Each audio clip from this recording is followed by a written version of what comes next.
It was nothing to do with Chevy on my side. I was not, well, as far as I know, I was not fired because I had a feud with Chevy Chase. That feud was over 5 minutes after it started, and Chevy and I were texting each other butt jokes like while we were in TMZ's headlines, being at each other's throats. But it was because that's the nature of that unfortunate beast that I started, and that the buck stops here.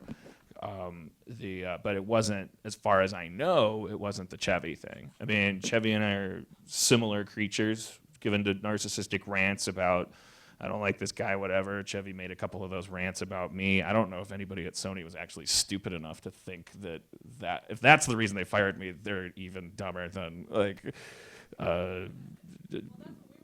I mean, it kind of seemed that way because there was a big dramatic thing with Chevy, and then the next dramatic thing was I was fired. I don't think Sony's that dumb. I mean, I think they're evil, but I don't think they're dumb.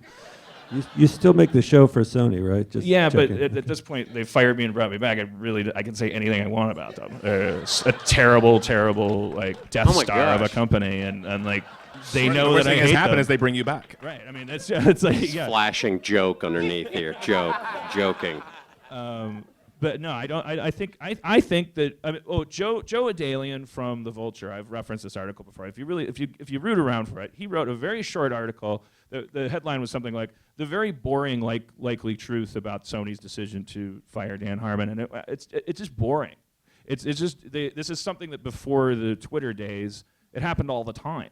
You try to fix things about a show that's failing because Sony spends $1 bazillion on a show, and it's all down the toilet until the show becomes Seinfeld. So there's a zero-sum game for them, and they spend their time trying to change any variables they can. And they probably didn't think one of those variables was Chevy Chase because he's super famous. So in that regard, maybe they did think if it was him or me, it had to be me.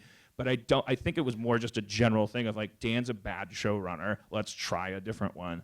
That's it wouldn't have been public and explosive if the technology hadn't changed so dramatically under all of our feet. It was all of a sudden we're living in this world where everyone knows Shonda Rhimes' name, and all these showrunners are band leaders, and that was all happening at the same time.